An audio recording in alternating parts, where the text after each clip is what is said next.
बिस्मिल्लाहिर्रहमानिर्रहीम, अस्सलाम वालेकुम। सच डिजिटल के साथ मैं हूं एहतशाम फुरकान चौधरी। मैं इस वक्त मौजूद हूं सुप्रीम कोर्ट के बाहर। गुज़िश्ता रोज़ सुप्रीम कोर्ट के दो जजेस जस्टिस मंसूर अली शाह और जस्टिस जमाल मंदोखेल ने चीफ जस्टिस अता उमर बंदयाल के जो इंतखाबात पर आज खुद फैसले का जो नोटिस था उस पर एतराज़ात जारी कर दिए हैं, उस पर इख्तलाफी नोट भी जारी कर दिया है। अब सवाल ये है कि इख्तलाफी नोट के बाद क्या सुप्रीम कोर्ट की जो जुडिशरी सिस्टम है उस पर क्या असरात मुरतब होंगे, और देखना यह है कि इस पर जो वकला हैं वो क्या कहते हैं। आइए हमारे साथ। सुप्रीम कोर्ट ने कल उनके दो जजेस ने कल जो इख्तलाफी नोट दिए हैं, उन इख्तलाफी नोट का पढ़ने की हद तक वो एक नॉलेज है, उनकी एक राय है, लेकिन उसका जो लीगल इम्पैक्ट है वो कोई नहीं है। और उस लीगल इम्पैक्ट ना होने की वजह से अदालती सिस्टम पर कोई इसके असरात नहीं होते। बेसिकली ये जो पॉलिटिकल लोग होते हैं ये अपने फ़ायदे के लिए इसको इंटरप्रेट करते हैं अपने तरीके से, वेयर एज इसकी इंटरप्रिटेशन ये नहीं है। अदालती निज़ाम इसी तरह चलता है और मेजॉरिटी फैसले जो होते हैं वो होल्ड करते हैं, वही इम्प्लीमेंट होते हैं। इसमें ये जो जजेस के दो इख्तलाफी नोट जो अब तहरीरी तौर पर डिटेल्स में सामने आए हैं, इससे फैसले पर कोई इम्पैक्ट नहीं। और कल जो दो जजेस ने इख्तलाफी नोट जारी किया तो इस हवाले से अदालती निज़ाम पर क्या असरात मुरतब होंगे? बहुत ज़्यादा जब कोर्ट सुपीरियर कोर्ट जो अथॉरिटी पेश करते हैं हर कोर्ट में, तो उसमें अगर इस किस्म की चीज़ है जो वही खुद ही डिसाइड नहीं कर सकते क्या चीज़ है, हम कहाँ से अखज़ करेंगे? हम तो उनसे लेते हैं ना, उनकी रोशनी में हम कहते हैं कि ये चीज़ है। जब वहाँ ही डिसीजन नहीं हो पाए, इसके लिए ज़बरदस्त चीज़ ज़रूरत है कि कोई बैठ के ये सलूशन करें कि अगर जजमेंट काफ़ी हो जाती है तो उससे बड़ा जज के पास, मतलब फुल कोर्ट के पास भेजें।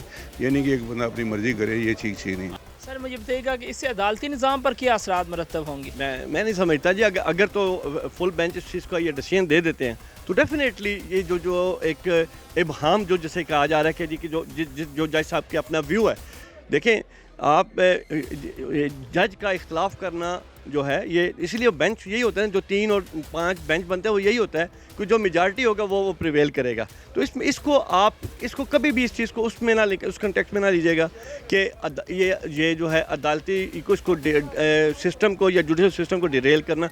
हर जज का अपना है, लेकिन मेजॉरिटी वो प्रिवेल करती है। अच्छा सर, क्या आइन और कानून में ये चीज़ की इजाज़त है कि दो जजेस डिसेंटिंग वॉइस रखते हैं? मैं जहाँ पे अगर आप उस बेंच का हिस्सा होंगे तो उनका राइट है, उसको बिल्कुल इख्तियार है, वो डिसेंड कर सकते हैं।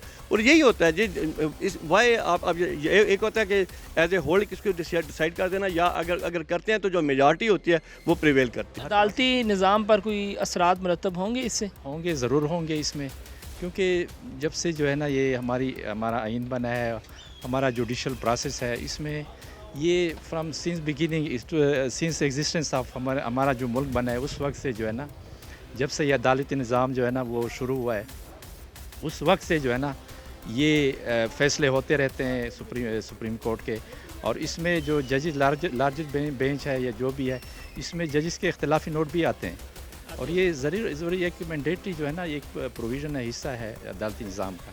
अगर ये नहीं होंगे तो इस पे जो है ना ये कंट्रोवर्सी आएंगी और इस पे ऑब्जेक्शंस आएंगे, इसमें इश्यूज़ आएंगे और सारे जो प्रोसेस है इस पे जो है ना वो कदगन आएगा। ब्रदर, सबसे पहले बात यह है कि अदालती निज़ाम पे जो उंगलियां उठा रहे हैं लोग, मेरा उनसे सवाल है, खुदा का वास्ता है अपनी उम्रों से बड़े कानून को दुरुस्त करवा लो, फिर अदालती निज़ाम पे उंगली उठाओ। मेरी उम्र अगर 42 है, 42 से अबव ला है जो मैं इम्प्लीमेंट करवा रहा हूँ। CRPC देखो, PPC देखो, लैंड रेवेन्यू एक्ट देखो, आपकी उम्रों से बड़े हैं, पहले उनको दुरुस्त करो, फिर अदालतों पे उंगली उठाओ। अदालतें बिल्कुल ठीक काम कर रही हैं, किसी अदालत ने कोई गलत काम नहीं किया। गलत काम करने वाले वो हैं जो उंगलियां उठा रहे हैं। इससे अदालती निज़ाम पे कोई असरात मुरतब होंगे? सर्टेनली मुरतब हो रहे हैं। जब आम शख्स जो है वो कोई क्वेश्चन उठाता है और मामलात जो हैं वो कोई अदरवाइज़ करता है कि ये ठीक नहीं हो रहा, तो फिर आप कैसे कह सकते हो कि कुछ स्टेबिलिटी आ सकती है या कोई जुडिशल सिस्टम जो है आपका ठीक जा रहा है? अदरवाइज़ मामला ठीक होने के नहीं है। पॉलिटिकल सिनेरियो देख रहे हैं इसके पीछे आप? नहीं, ऐसा नहीं, पॉलिटिकल सिनेरियो नहीं है। बहर हाल जो है वो अपनी उमंग और अपना जो है वो मामला या अपना पॉइंट ऑफ व्यू आप उसको कह सकते हैं, या अपना अदरवाइज़ जो है वो लॉ के बारे में जो मामलात हैं वो आप उसको बता सकते हैं, कह सकते हैं कि ये यूं करके जो है जो हकीकत है, सच है, जिस طرح کسی کو اچھا لگتا ہے وہ بیان کر رہے ہیں. بڑی بدقسمتی ہے کہ پاکستان کا عدالتی نظام اس طرح تقسیم ہو رہا ہے اور کچھ ججز کچھ کہہ رہے ہیں, کچھ ججز کچھ کہہ رہے ہیں.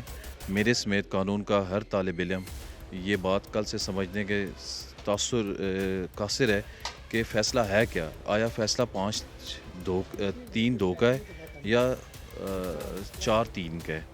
تو اس کا بہترین حل یہ ہے کہ عدلیہ کا جو وقار ہے اس کو مزید مجروح نہ کیا جائے اور فل بینچ بنا دیا جائے تاکہ پوری قوم اس حبام سے نکلے باہر.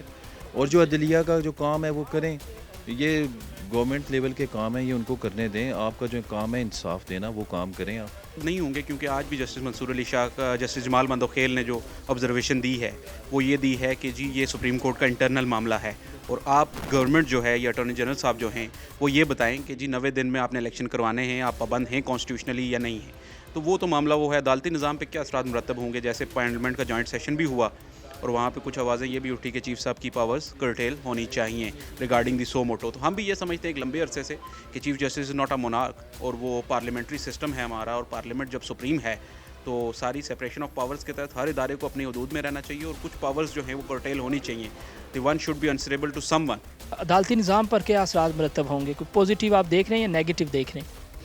اوبویسلی اس میں پازیٹیو تو نہیں آ سکتے, ابھی اس میں نہیں کہہ سکتے کیونکہ ابھی ایک اور ڈسپیوٹ آ جائے گا کہ سپریم کورٹ کے اندر جو ججز ہیں, جو اوور آل جو لوگوں کے جو مائنڈ سیٹ ہے وہ یہی ہیں کہ پولیٹیکل بیکنگز ہیں بیسیکلی, یہ مائنڈ سیٹ جو ہے نا آ رہا ہے. تو اس چیز کو اوور کم کرنے کے لیے اب دیکھتے ہیں سپریم کورٹ کا لائحہ عمل کیا کرتی ہے, اور ان فیوچر جو ججز کی اپوائنٹمنٹس ہیں بیسیکلی اس کے اوپر بھی کوشچنس آئیں گے کہ آیا وہ جو اپوائنٹمنٹس ہوتی ہیں تو اس میں کون سے کرائٹیریاز رکھے جاتے ہیں, اور ان فیوچر اس کے اوپر گورنمنٹس نے آیا کانسٹیٹیوشنلی کیا امینڈمنٹس کرنی ہے یا اس کے اوپر کیا عمل دینا ہے. یہ کہ یہ بہت پازیٹیو بات ہے.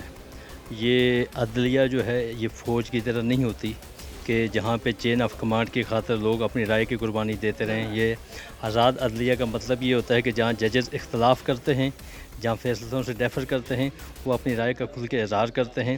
اور یہ مستقبل میں جو اس بات کا پیش خیمہ بن سکتا ہے کہ جو مناپلی کسی چیف جسٹس کی ہوتی ہے یا کسی ایک جج کی ہوتی ہے, وہ مناپلی ختم کرنے کے لیے یہ بہترین فیصلہ ہے. اور ججز نے اپنی آزاد رائے کا اور بغیر کسی تعصب کے اس رائے کا اظہار کیا, یہ بہت پازیٹیو سائن ہے. جو 2 ججز صاحبان کا اختلافی نوٹ آیا ہے, یہ اختلافی نوٹ نہیں ہے, یہ صحیح نوٹ ہے. قانون اور لا کے مطابق انہوں نے جو کچھ لکھا ہے یہ بالکل ٹھیک لکھا ہے. اور ہم لوگ اس بات کی حمایت کرتے ہیں کہ آج ہماری سپریم کورٹ اس آگے لیول پہ پہنچ گئی ہے کہ کوئی ایک بندہ بیٹھ کے ان کو ڈکٹیٹ نہیں کر سکتا. اور یہ اب ایسا ہو رہا ہے جبکہ ماضی میں ایک بندہ بیٹھ کے سب کو ڈکٹیٹ کرتا تھا اور ایک کی رائے 17 کی رائے کے اوپر حاوی ہو جاتی ہے. یہ جو فیصلہ یہ ٹھیک فیصلہ ہے. آپ سمجھتے ہیں کوئی عدالتی جو جوڈیشری سسٹم ہے اس پر کوئی اثرات مرتب ہوں گے اس فیصلے کے بعد؟ نہیں, مجھے نہیں لگتا کہ اس کے اوپر کوئی جوڈیشری سسٹم پہ کوئی فرق پڑے گا.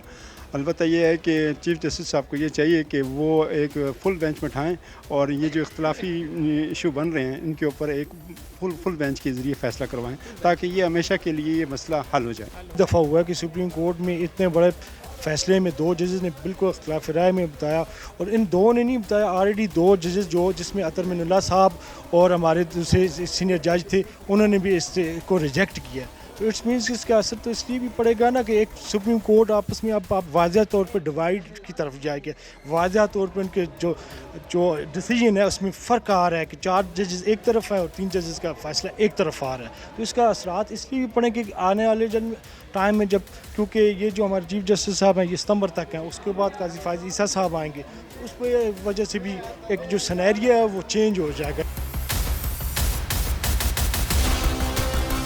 جی بالکل, آپ نے وکلا کی رائے جانی. وکلا کا یہی کہنا ہے کہ فل بینچ جو ہے وہ سٹارٹ سے ہی ہونا چاہیے تھا, اور جو جسٹس منصور علی شاہ اور جسٹس کا جمال مندوخیل نے جو فیصلہ دیا ہے یہ آئین اور قانون کے مطابق دیا ہے. اس سے کوئی یہ ان کا رائٹ تھا, بینچ کے اندر اختلاف کرنا ان کا رائٹ تھا. ناظرین, ان کا مزید وکلا کا یہ کہنا تھا کہ جو سپریم کورٹ کی یونٹی ہے وہ ہمیں کہیں نظر نہیں آئی. انشاءاللہ پھر ملیں گے کسی نئے ٹاپک کے ساتھ, کسی نئی شخصیت کے ساتھ. تب تک کے لیے اپنے میزبان کو اجازت دیجیے. اللہ حافظ.